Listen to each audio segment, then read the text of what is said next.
গোপালগঞ্জে নিজ শিশুপুত্রকে হত্যার ঘটনায় মা ও নানাকে গ্রেফতার করেছে পুলিশ।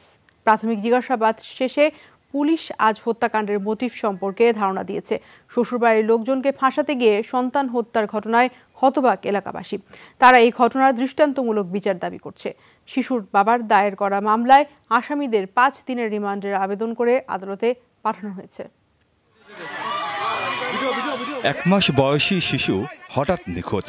দিনভর খোঁজাখুঁজির পর রোববার রাতে বাড়ির পাশের একটি ডোবা থেকে উদ্ধার হয় শিশু অ্যান্ড্রু সিমিয়ন মিত্রের মৃতদেহ।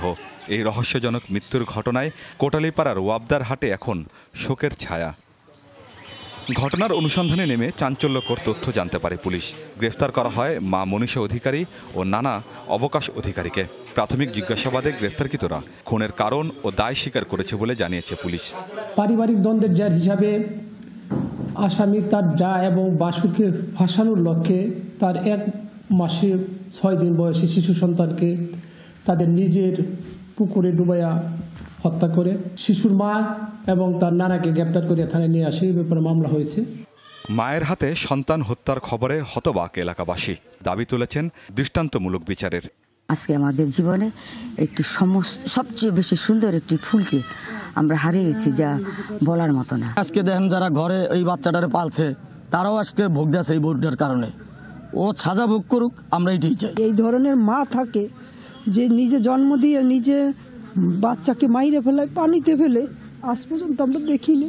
শিশুটি লিঙ্কন ও মনীষা দম্পতির প্রথম সন্তান। হত্যার ঘটনায় শিশুটির বাবা একটি মামলা দায়ের করেছেন। আসামি করা হয়েছে মা ও নানাকে। আমিন বাবু, যমুনা নিউজ। দর্শক, মোজাম্মেল হোসেন মুন্না যোগ দিচ্ছেন গোপালগঞ্জ থেকে। মামলার অগ্রগতি সম্পর্কে জানবো তারই কাছ থেকে। মুন্না, জানাবেন যে 5 দিনের যে রিমান্ড মঞ্জুর করার কথা ছিল সেটি করেছেন কিনা আদালত? হত্যাকাণ্ডের মোটিভ সম্পর্কে কোনো কিছু জানতে পেরেছেন কিনা?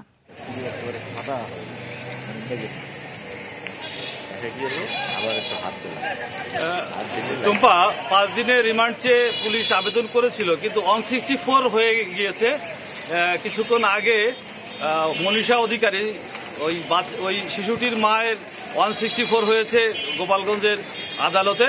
সেখানে মনীষা অধিকারী তার সন্তান হত্যার কথাটি স্বীকার করেছে। মুন্নাকে ধন্যবাদ। গোপালগঞ্জ থেকে জানাচ্ছিলেন মামলার অগ্রগতি সম্পর্কে।